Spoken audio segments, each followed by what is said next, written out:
at AB they called them dance parties. Yeah, well, Friday was a dance party, but Saturday was a rave because of, like, it was 18 plus. Oh, yeah, sure it was 18 plus. Yeah, totally.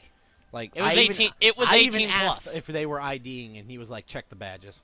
Yeah, 18. So it was 18 plus. It was 18 plus, because if you looked like a preteen, you didn't get in. No, not at all. But if you looked 18, you got in. If you looked there was no open containers, 18. though. They made sure to check for open containers. Yeah, I mean, it wasn't like it was bad. I'm just saying that it was. There might have been some heavy making out. That's the reason they called it a rave. Was there was like making out, and there was adult themed parts. So I said, and it was heavier. The music, you mean? Yeah, the music is a lot heavier that day. There was like you missed all the hardcore. Yeah, I know. But so I volunteered to work the rave, and I don't know if I'll use his first name because he seems like the guy who doesn't really give a shit. So I'm working with Adam. Adam seems to be the dude who like is the rave runner. Master. And he has his little posse. And early on we are told these rules. Make sure they have shirts on, make sure they have pants on, make sure they have shoes on. They're not allowed to go out these back doors. They're allowed to go out these front doors. If you see them fucking on the dance floor, break it up. No conga lines. Everyone agrees conga lines suck. Yes. If Homeboy's alright with his shit, he can be topless throwing his shirt in the air. That was the question. What if they're fat? Men can take their shirts off. Women have to keep their shirts on. It's sexist like that. Yep. So, then the other thing was no open containers and no outright sex, nobody up on the shoulders. Yeah. So, I know that I can't last that long inside a rave. I know I can't. Because that place was brutally hot, loud, obnoxious. People are idiots. Yeah. Like I know I could like chaperone it fine, but I don't want to go out to like take breaks. Yeah, no. Because I'm in run shit mode. Yeah. So I'm like, I'll watch the doors. Yeah. So basically, watching the doors, they can come out, but they can't go in. And that's pretty much it. And then you got the drunk guy. Let's just go straight to that. We're going straight to the drunk. We're at 42 minminutes. Yeah, we are. We're on part 5 of Kineticon the Adventure. Kineticon the Adventure, I feel bad for people. Why do you feel bad for people? I don't know. Because this is going to be the next 5. They're going to hit refresh on YouTube and be like, oh, I wanted to do Demon Souls. That's the only thing that comes up. I wanted to do Demon Souls. He's playing Steel Battalion again? I wanted to do Demon Souls. Yeah, I found Steel Battalion. I wanted to do Demon Souls. Let's watch some Steel Battalion. So, there's this Riddler cosplayer. His name's Kevin. He told me his first name. And he's really drunk. Turn that off. They can't hear it. He's playing Steel Battalion through our headsets. So, you weren't there for the Riddler. Terry was there for the Riddler. It sucks that Terry's not here. So, the Riddler gets really pissed off that I tell him, no, you can't go through these doors. Because at this point, I have grabbed people who were already in the hall by the shoulder and pulled them out, saying, no, through the entrance. You are such a hipster. Me? SLIVERSUN pickups. Are we? Oh my god. Yes, SLIVERSUN pickups. I like SLIVERSUN pickups. Is that a big deal? I'm trying to tell hipster. I'm trying to tell you the drunk Riddler story, and you keep messing. Nope. I'm sorry. Derailment. Yes. I'm sorry. I can't help it. Put it on. I like listening to it. All right. No, just let's go. Let's go. All right. So Riddler's like, "Are you in charge?" And I foolishly said no, because I should have said yes, because I was in charge. You were in charge of those doors. Yes. But I thought I was speaking to someone sane. Yeah. So the Riddler twice tries to get into the thing, and I have twice pulled him out forcibly. Mm-hmm. I'm like, go through the entrance. He's drunk. So I guess what he was worried about was them stopping him at the door. Yeah, But they don't care about if you're drunk. They care if you have an open container. Yeah. So then I guess his brother cosplayed as the Joker. And his brother's holding like his broken Riddler stick. That sounds wrong, Riddler stick. Yeah. So Riddler takes his Riddler stick and looks like he's about to beat me with the Riddler stick. Which wouldn't have ended well for the Riddler. Which wouldn't have ended well for the Riddler, because as you can attest to, I've taken hits on the head. And just kept going. And just kept going. Alright, so continue.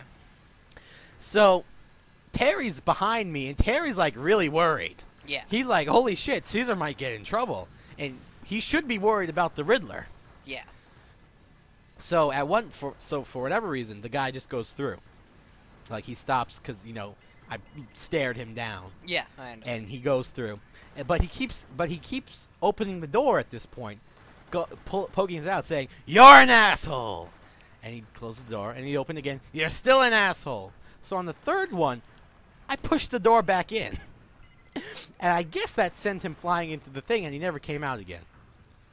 Until, like, maybe a half hour later, where he's very apologetic to me. And he's like, "Let me buy you a drink, man. Let me buy you a drink." He's like, "I'm very sorry. Like, you don't understand. Like, I was an asshole, and I'm not really like this." And at one point, he wanted me to read George Armand, Fire and Ice.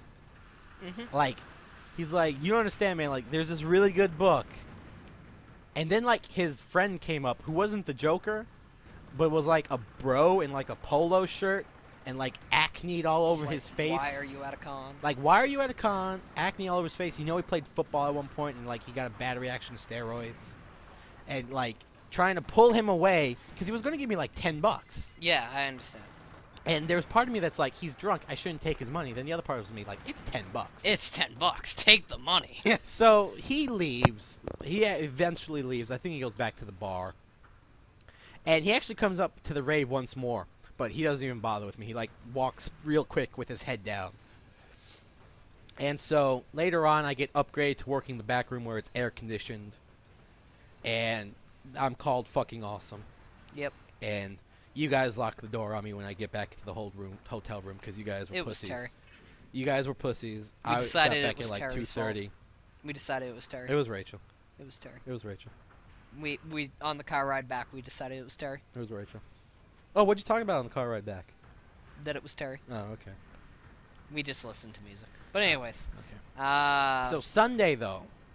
Everyone slept actually.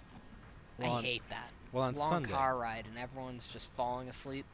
Yeah, because then you fall asleep, and there's yeah, no one I'm to like keep you awake. I'm like nodding away, and I'm like, oh my god, someone just talk to me. You were like, where's Caesar? Yeah, exactly. Caesar's always awake. You would have stayed awake with me, man. Caesar's always awake. But yeah. So Moving on. That was Saturday. So Sunday, nothing happened. Sunday, nothing happened with you. What happened with you? I worked the exit of the dealer's room. Yeah. And people don't understand the fact that it's exit only. And it got to the point where, like, they'd walk up, and, like, there would be a group of them, and one of them had seen me before, and it would have been like, "No, guys, you don't understand. It's exit only. We have to turn around." Yeah. Like, there was a reputation where it's like, don't fuck with the dude in the Hawaiian shirt. But I turned the Riddler away. And he didn't recognize He didn't recognize me, and he was wearing a Gurren Lagann shirt. Which was funny. Yeah, it was funny. So what'd you do Sunday?